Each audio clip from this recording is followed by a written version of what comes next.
नमस्कार। कहानी कमल में आपका स्वागत है। आइए आज सुनते हैं मुंशी प्रेमचंद की लिखी कहानी मिस पद्मा। कानून में अच्छी सफलता प्राप्त कर लेने के बाद मिस पद्मा को एक नया अनुभव हुआ। वह था जीवन का सूनापन। विवाह को उसने एक अप्राकृतिक बंधन समझा था और निश्चय कर लिया था कि स्वतंत्र रहकर जीवन का उपभोग करूंगी। एमए की डिग्री ली, फिर कानून पास किया और प्रैक्टिस शुरू कर दी। रूपवती थी, युवती थी, मृदुभाषिनी थी और प्रतिभाशालिनी भी। मार्ग में कोई बाधा न थी। देखते देखते वह अपने साथी नौजवान मर्द वकीलों को पीछे छोड़कर आगे निकल गई और अब उसकी आमदनी कभी कभी 1,000 से भी ऊपर बढ़ जाती। तब उतने परिश्रम और सिर मगज की आवश्यकता न रही। मुकदमे अधिकतर वही होते थे जिनका उसे पूरा अनुभव हो चुका था। उनके विषय में किसी तरह की तैयारी की उसे जरूरत न होती। अपनी शक्तियों पर कुछ विश्वास भी हो गया था। कानून में कैसे विजय मिला करती है, इसके कुछ लटके भी उसे मालूम हो गए थे। इसलिए उसे अब बहुत अवकाश मिलता और इसे वह किस्से कहानियाँ पढ़ने, सैर करने, सिनेमा देखने, मिलने मिलाने में खर्च करती। जीवन को सुखी बनाने के लिए किसी व्यसन की जरूरत को वह खूब समझती थी। उसने फूल पौधे लगाने का व्यसन पाल लिया था। तरह तरह के बीज और पौधे मंगाती और उन्हें उगते, बढ़ते, फलते, फूलते देखकर खुश होती।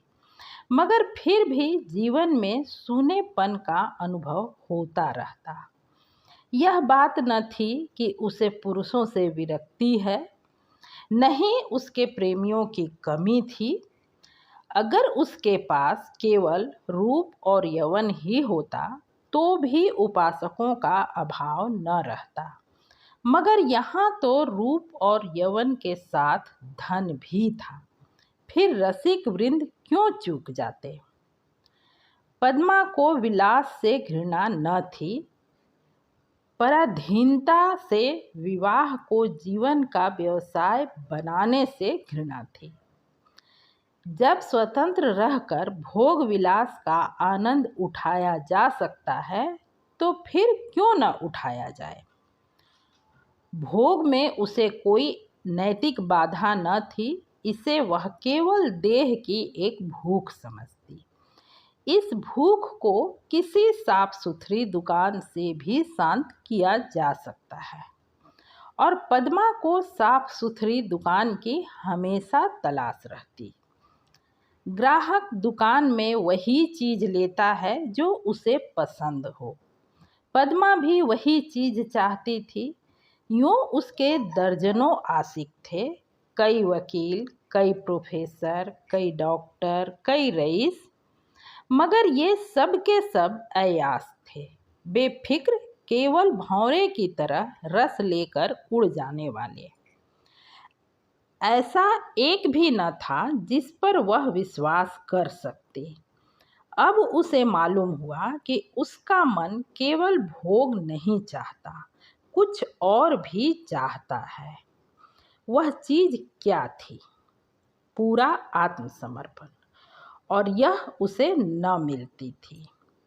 उसके प्रेमियों में एक मिस्टर प्रसाद था, बड़ा ही रूपवान और धुरंधर विद्वान। एक कॉलेज में प्रोफेसर था, वह भी मुक्त भोग के आदर्श का उपासक था और पद्मा उस पर फिदा थी। चाहती थी उसे बांध कर रखे, संपूर्णतः अपना बना ले। लेकिन प्रसाद चंगुल में न आता था। संध्या हो गई थी, पद्मा सैर करने जा रही थी। प्रसाद आ गया। सैर करना मुलतवी हो गया। बातचीत में सैर से कहीं ज्यादा आनंद था। और पद्मा आज प्रसाद से कुछ दिल की बात कहने वाली थी। कई दिन के सोच विचार के बाद उसने कह डालने का निश्चय किया। उसने प्रसाद की नशीली आंखों में आंखें मिलाकर कहा, तुम यहीं मेरे बंगले में आकर क्यों नहीं रहते?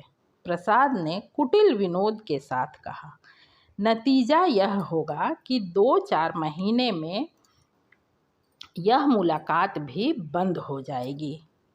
मेरी समझ में नहीं आया तुम्हारा आशय क्या है? आशय वही है जो मैं कह रहा हूँ। आखिर क्यों? मैं अपनी स्वतंत्रता न खोना चाहूँगा, तुम अपनी स्वतंत्रता न खोना चाहोगी। तुम्हारे पास तुम्हारे आशिक आएंगे, मुझे जलन होगी, और मेरे पास मेरी प्रेमिकाएं आएंगी, तुम्हें जलन होगी। मन मुटाव होगा, फिर वैमनस्य होगा और तुम मुझे घर से निकाल दोगी। घर तुम्हारा ही है, मुझे बुरा लगेगा ही, फिर यह मैत्री कैसे निभेगी? दोनों कई मिनट तक मौन रहे।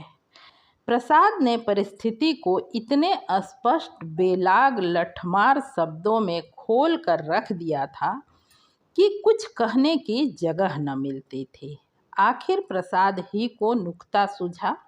बोला, जब तक हम दोनों यह प्रतिज्ञा न कर लें कि आज से मैं तुम्हारा हूँ और तुम मेरी हो, तब तक एक साथ निर्वाह नहीं हो सकता।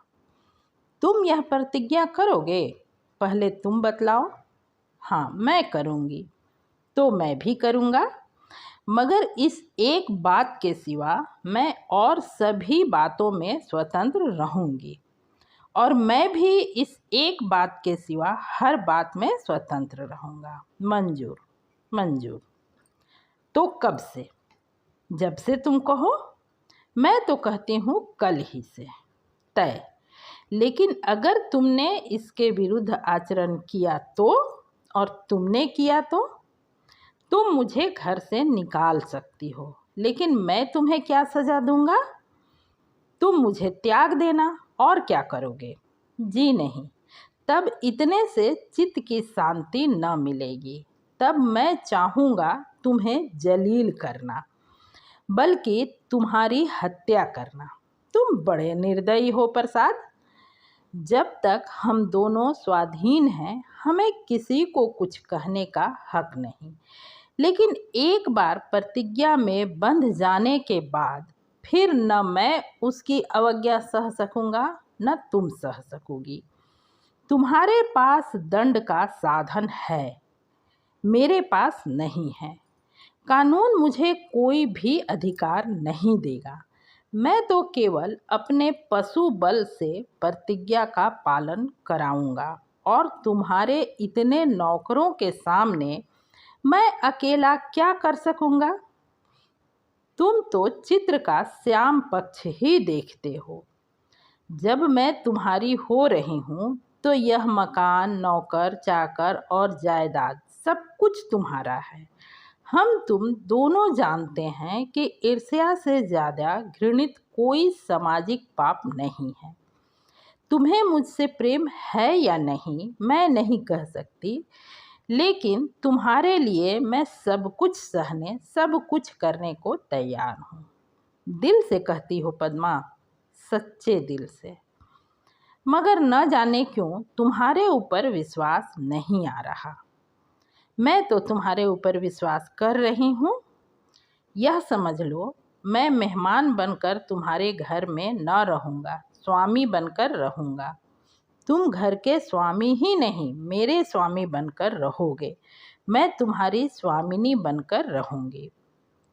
प्रोफेसर प्रसाद और मिस पद्मा दोनों साथ रहने लगे और प्रसन्न थे। दोनों ही ने जीवन का जो आदर्श मन में स्थापित कर लिया था वह सत्य बन गया। प्रसाद को केवल 200 रुपये वेतन मिलता था, मगर अब वह अपनी आमदनी का दुगुना भी खर्च कर दे तो परवाह नहीं। पहले वह कभी कभी शराब पीता था, अब रात दिन शराब में मस्त रहता। अब उसके लिए अलग अपनी कार है, अलग अपने नौकर हैं, तरह तरह की बहुमूल्य चीज़ें मंगवाता रहता है और पद्मा बड़े हर्ष से उसकी सारी फिजूल खर्चियाँ बर्दाश्त करती है। नहीं, बर्दाश्त करने का प्रश्न नहीं। वह खुद ही उसे अच्छे से अच्छे सूट पहनाकर, अच्छे से अच्छे ठाठ में रखकर प्रसन्न होती है। जैसी घड़ी इस वक्त प्रोफेसर प्रसाद के पास है, शहर के बड़े से बड़े रईस के पास न होगी। और पद्मा जितना ही उससे दबती है, प्रसाद उतना ही उसे दबाता है। कभी कभी उसे नागवार भी लगता, पर किसी अज्ञात कारण से अपने को उसके वश में पाती। प्रसाद को जरा भी उदास या चिंतित देखकर उसका मन चंचल हो जाता। उस पर आवाज़ें कसी जाती, फप्तियाँ चुस्त की जाती। जो उसके पुराने प्रेमी थे वे उसे जलाने और कुढ़ाने का प्रयास भी करते, पर वह प्रसाद के पास आते ही सब कुछ भूल जाती। प्रसाद ने उस पर पूरा आधिपत्य पा लिया है और उसने इसका ज्ञान पद्मा की बारीक आँखों में पढ़ा है और उसका आसन अच्छी तरह पा गया है। मगर जैसे राजनीति के क्षेत्र में अधिकार दुरुपयोग की ओर जाता है, उसी तरह प्रेम के क्षेत्र में भी वह दुरुपयोग की ओर ही जाता है और जो कमज़ोर है उसे तावना देना पड़ता है। आत्माभिमानी पद्मा अब प्रसाद की लौंडी थी और प्रसाद उसकी दुर्बलता का फायदा उठाने से क्यों चूकता। उसने कील की पतली नोक चुभो दी थी और बड़ी कुशलता से उत्तरोत्तर उसे अंदर ठोकता जाता था। यहाँ तक कि उसने रात को देर से घर आना शुरू किया। पद्मा को अपने साथ न ले जाता, उससे बहाना करता कि मेरे सिर में दर्द है, और जब पद्मा घूमने जाती तो अपनी कार निकाल लेता और उड़ जाता। 2 साल गुजर गए थे और पद्मा को गर्भ था। वह स्थूल भी हो चली थी। उसके रूप में पहली की सी नवीनता और मादकता न रह गई थी। वह घर की मुर्गी थी और साग बराबर। एक दिन इसी तरह पद्मा लौट कर आई तो प्रसाद गायब था। वह झुंझला उठी। इधर कई दिनों से वह प्रसाद का रंग बदला हुआ देख रही थी। आज उसने कुछ स्पष्ट बातें कहने का साहस बटोरा। 10 बज गए, 11 बज गए, 12 बज गए। पद्मा उसके इंतजार में बैठी थी। भोजन ठंडा हो गया, नौकर चाकर सो गए। वह बार बार उठती, फाटक पर जाकर नज़र दौड़ाती। 1 बजे के करीब प्रसाद घर आया। पद्मा ने साहस तो बहुत बटोरा था, पर प्रसाद के सामने आते ही उसे इतनी कमजोरी मालूम हुई। फिर भी उसने जरा कड़े स्वर में पूछा, आज इतनी रात तक कहाँ थे? कुछ खबर है कितनी रात हो गई? प्रसाद को वह इस वक्त असुंदरता की मूर्ति सी लगी। वह एक विद्यालय की छात्रा के साथ सिनेमा देखने गया था। बोला, तुमको आराम से सो जाना चाहिए था। तुम जिस दशा में हो उसमें तुम्हें जहाँ तक हो सके आराम से रहना चाहिए। पद्मा का साहस कुछ प्रबल हुआ। तुमसे मैं जो पूछती हूँ उसका जवाब दो। मुझे जहन्नुम में भेजो। तो तुम भी मुझे जहन्नुम में जाने दो। तुम मेरे साथ दगा कर रहे हो, यह मैं साफ देख रही हूँ। तुम्हारी आँखों की ज्योति कुछ ज़्यादा ही बढ़ गई है। मैं इधर कई दिन से तुम्हारा मिजाज कुछ बदला हुआ देख रही हूँ। मैंने तुम्हारे साथ अपने को बेचा नहीं है। अगर तुम्हारा जी मुझसे भर गया हो तो मैं आज ही जाने को तैयार हूँ। तुम जाने की धमकी क्यों देते हो? यहाँ तुमने आकर कोई बड़ा त्याग नहीं किया है। मैंने त्याग नहीं किया है, तुम यह कहने का साहस कर रही हो। मैं देखता हूँ तुम्हारा मिजाज बिगड़ रहा है। तुम समझती हो मैंने इसे अपंग कर दिया, मगर मैं इसी वक्त तुम्हें ठोकर मारने को तैयार हूँ। इसी वक्त पद्मा का साहस जैसे बुझ गया।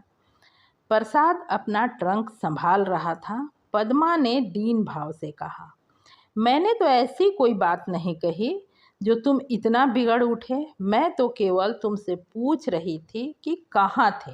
क्या मुझे इतना भी अधिकार नहीं देना चाहते?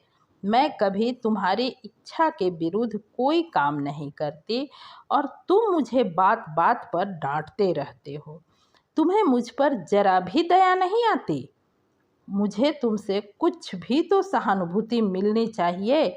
मैं तुम्हारे लिए क्या कुछ करने को तैयार हूँ और आज जो मेरी दशा हो गई है तो तुम मुझसे आंखें फेर लेते हो।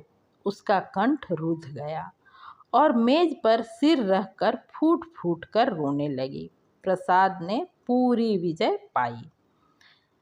पद्मा के लिए मातृत्व अब बड़ा ही अप्रिय प्रसंग था। उस पर एक चिंता मंडराती रहती। कभी कभी वह भय से कांप उठती और पछताती। प्रसाद की निरंकुशता दिन दिन बढ़ती जाती थी। क्या करे क्या ना करे। गर्भ पूरा हो गया था। वह कोर्ट न जाती थी। दिन भर अकेली बैठी रहती। प्रसाद संध्या समय आता, चाय वाय पीकर फिर उड़ जाता तो 11-12 बजे से पहले न लौटता। वह कहाँ जाता है यह भी उससे छिपा न था। प्रसाद को जैसे उसकी सूरत से नफरत थी। पूर्ण गर्भ, पीला मुख, चिंतित, संसक, उदास। फिर भी वह प्रसाद को श्रृंगार और आभूषणों से बांधने की चेष्टा से बाज न आती थी। मगर वह जितना ही प्रयास करती उतना ही प्रसाद का मन उसकी ओर से फिरता था। इस अवस्था में श्रृंगार उसे और भी भद्दा लगता। प्रसव वेदना हो रही थी। प्रसाद का पता नहीं था। नर्स मौजूद थी, लेडी डॉक्टर मौजूद थी, मगर प्रसाद का न रहना पद्मा की प्रसव वेदना को और भी दारुण बना रहा था।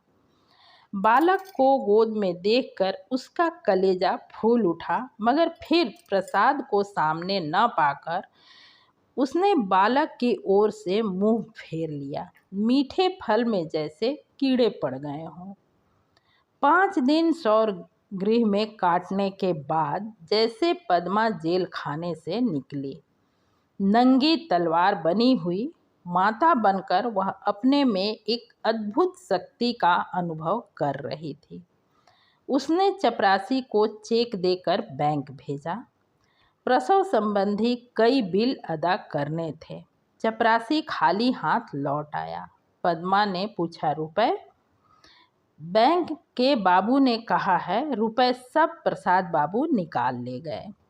पद्मा को गोली लग गई। 20,000 रुपए प्राणों की तरह संचित कर रखे थे इसी शिशु के लिए। हाय! सौर से निकलने पर मालूम हुआ प्रसाद विद्यालय की एक बालिका को लेकर इंग्लैंड की सैर करने चला गया है। झल्लाई हुई घर में आई, प्रसाद की तस्वीर उठाकर जमीन पर पटक दी और उसे पैरों से कुचल डाला।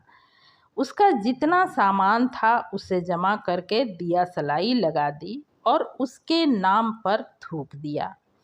1 महीना बीत गया था। पद्मा अपने बंगले के फाटक पर शिशु को गोद में लिए खड़ी थी। उसका क्रोध अब शोकमय निराशा बन चुका था। बालक पर कभी दया आती, कभी प्यार आता, कभी घृणा आती। उसने सड़क पर देखा एक यूरोपियन लेडी अपने पति के साथ अपने बालक को बच्चे की गाड़ी में बिठाए लिए चली जा रही थी। उसने हसरत भरी आंखों से उस खुशनसीब जोड़े को देखा और उसकी आंखें सजल हो आई। समाप्त।